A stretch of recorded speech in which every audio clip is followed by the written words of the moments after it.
इकबाल साहब, एक चीज जो कि कल रिजवान की मैं अनऑफिशियल डिस्कशन ही कहूंगी, क्योंकि पीसीबी के उससे डायरेक्ट नहीं वो हमारे पास पहुंची, अलग अलग रिपोर्टर्स ने उसको जो है वो शेयर किया हुआ है। वो जो डिस्कशन हुई उसमें जब फ़खर जमान की बात रिजवान से पूछी गई तो रिजवान ने अपने सर से वो सारी चीज़ हटा दी कि वो तो हमारी पहुंच से दूर की बात है और वो हालात बेहतर हो जाए। तो पहुंच से दूर तो रिजवान के लिए प्लेइंग 11 भी है, तो कल को अगर हमारी गॉड फॉरबिड ऑस्ट्रेलिया में कारकर्दगी अच्छी नहीं होती तो वो फिर आके प्रेस कॉन्फ्रेंस में यही कहेंगे कि मैं तो सिर्फ टॉस करने और प्लेइंग 11 का पेपर पकड़ाने गया था, बाकी तो मेरा तो कोई लेना देना ही नहीं है इससे।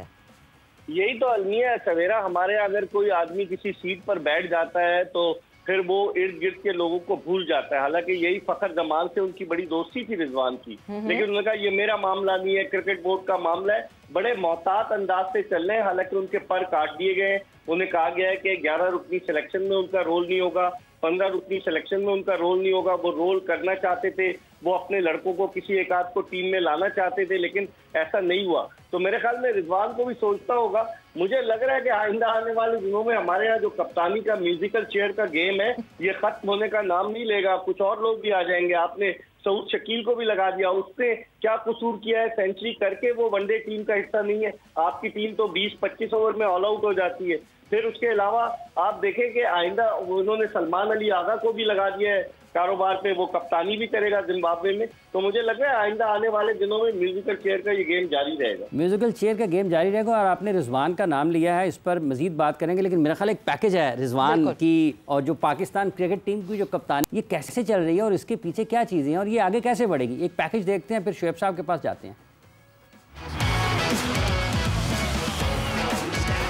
मोहम्मद रिजवान पाकिस्तान के नए कप्तान, साथी खिलाड़ियों के साथ भरी ऑस्ट्रेलिया की उड़ान। क्या दौरा ऑस्ट्रेलिया और जिम्बाब्वे के बाद वो टीम के रहेंगे कप्तान? ये वो सवाल है जो शायकीन क्रिकेट के साथ साथ क्रिकेट के हलकों में भी जेरे बहस है। पाकिस्तान क्रिकेट टीम की कप्तानी फूलों का ताज नहीं, कांटों की सेज है। गुजरे महीनों में इस ताज को पहनने वाले इस अंदाज से बदले कि दुनिया में पाकिस्तान का मजाक बनकर रह गया। मुख्तलिफ तजर्बात के बाद जब कोई खिलाड़ी न बचा तो मजबूरी के आलम में मोहम्मद रिजवान को कप्तान बनाया गया। एक जमाने में बाबर और रिजवान दो कल्ब यकजान थे। ये जमाना भी आया कि खिलाड़ियों ने बाबर आजम को रेड लाइन करार दिया। यहाँ ये भी हुआ कि शादाब खान अफगानिस्तान के खिलाफ हारे तो उन्होंने कहा कि और करें ड्रॉप सीनियर खिलाड़ियों को। कभी कप्तान को बादशाह बनाकर पेश किया गया तो कभी कोई वजीर बनता नजर आया। इसी दौरान टीम की कारकर्दगी खराब हुई, नताइज बुरे आने लगे, खिलाड़ी खेलना भूल गए। फिर ना कोई बादशाह रहा, ना वजीर, ना कोई रेड लाइन रही, ना इत्तेफाक।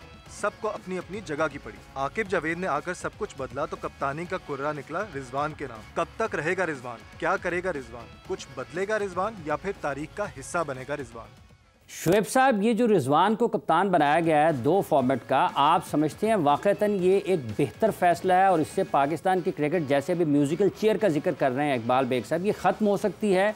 या फिर चूंकि टेस्ट टीम अगर आप देखते हैं वहाँ पर सऊद वाइस कैप्टन है, शान कैप्टन है, यहाँ पर वाइट बॉल में जाते हैं तो रिजवान और सलमान अली आ गए, और हमारी तारीख को और रिवायात को देखते हुए आपको लगता है कि ये इतना आसान होगा कि एक ही जो आपका ग्रुप है 20-25 खिलाड़ियों का, उसमें 3-3, 4-4 आपके कैप्टन वाइस कैप्टन है और कुछ उसमें फॉर्मर कैप्टन भी खेल रहे हैं टीम के अंदर? जी इमरान भाई, पहले तो ये कि आपका पैकेज जिसने भी लिखा है बहुत ज़बरदस्त बनाया है। पहली दफ़ा इतना ज़्यादा सिंक्रोनाइज वे में ये बातें सारी की गई और सुनने में भी मज़ा आया। दूसरी बात यह है कि रिजवान के जो कैप्टनसी देखें, एक किसी को तो कैप्टन बनाना ही होता है और उसके अंदर अगर सीनियर प्लेयर हो तो टीम में फिर भी एक जेल टुगेदरनेस नज़र आती है। अगर बहुत यंगर को बना दें तो फिर नेचुरली आईब्रो रेजिंग चीज़ हो जाती है और सीनियर प्लेयर्स उस तरह साथ नहीं देते। ऑल्दो खेलते तो हैं लेकिन वो साथ नहीं देते इन द रियल सेंस। और तीसरी बात ये कि जिस तरह इकबाल भाई ने भी कहा कि जो कैप्टन जो सलमान और ये सऊद को जो दिया गया है, ये देख रहे हैं कुछ सीरीज़ या 1 या 2 सीरीज़ देखे, इसलिए कि जीत अभी हुई है लेकिन अपने होम ग्राउंड के ऊपर हुई है, होम कंडीशंस में हुई है।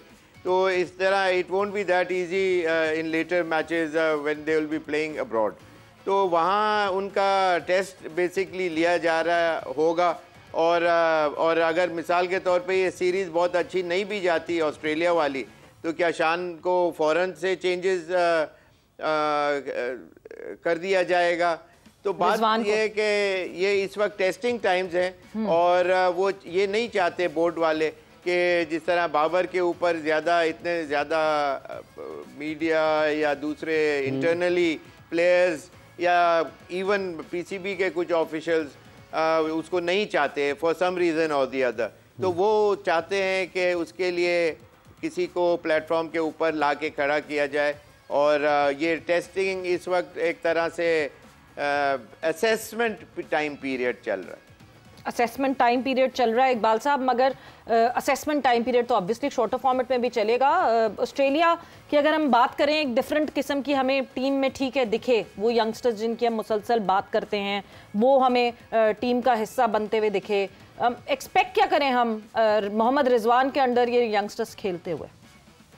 देखिए सवेरा, जब भी ऑस्ट्रेलिया का टूर होता है, शोएब मोहम्मद कर चुके हैं, वो हमेशा से मुश्किल टूर होता है। पाकिस्तान पे खासतौर पर बैट्समैनों के लिए खासा मुश्किल टूर होता है। बॉलर्स तो चल जाते हैं, लेकिन ऑस्ट्रेलिया के दौरे में अब आपने सऊद शकील को भी वनडे में नहीं रखा, मेरे ख्याल में साइम अयूब भी नहीं है, बाबर आजम इनिंग्स ओपन करेंगे, कौन इनिंग्स ओपन करेगा, बहुत सारे मसाइल हैं। और बाबर आजम के तो हक में नहीं थे कि वो इनिंग्स ओपन करें, वो नीचे आकर खेलें। और 50 ओवर्स आपकी टीम तो सवेरा खेल भी नहीं पाती। आप देखें कि 50 ओवर का जो वनडे होता है वो हमारी टीम 30-40 ओवर में ऑल आउट हो जाती है। तो आपके पास कौन सा ऐसा बैट्समैन है? आप यंगस्टर्स को इस मुश्किल सूरत हाल पर नारा तो आप लगा रहे हैं कि डोमेस्टिक के टॉप परफॉर्मर्स को हमने चांस दिया है, तो टॉप परफॉर्मर्स को चांस किस कंडीशन में, किस टीम के खिलाफ दे रहे हैं? चले जिम्बाब्वे के खिलाफ देंगे तो समझ में आएगा, लेकिन ऑस्ट्रेलिया के अगेंस्ट या तो ये खिलाड़ी जो है हीरो बन जाएंगे या जीरो बन जाएंगे। तो समझ में नहीं आ रहा ये किस तरह की पॉलिसी अडॉप्ट की जा रही है। अभी तो रिजवान की भी परफॉर्मेंस अंडर स्क्रूटनी होगी एज अ कैप्टन,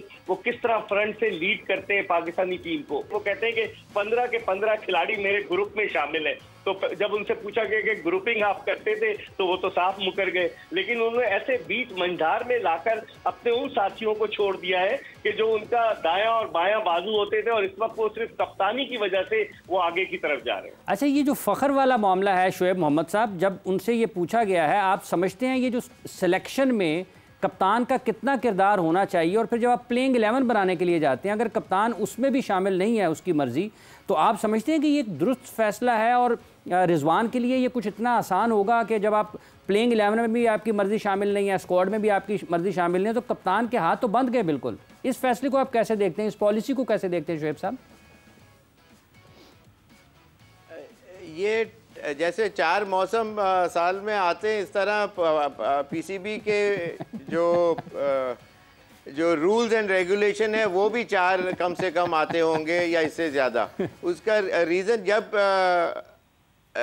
जब फिटनेस लेवल के ऊपर बात हुई तो फिटनेस लेवल के रूल ही चेंज कर दिया कि जी फिटनेस लेवल टेस्ट ही नहीं होगा।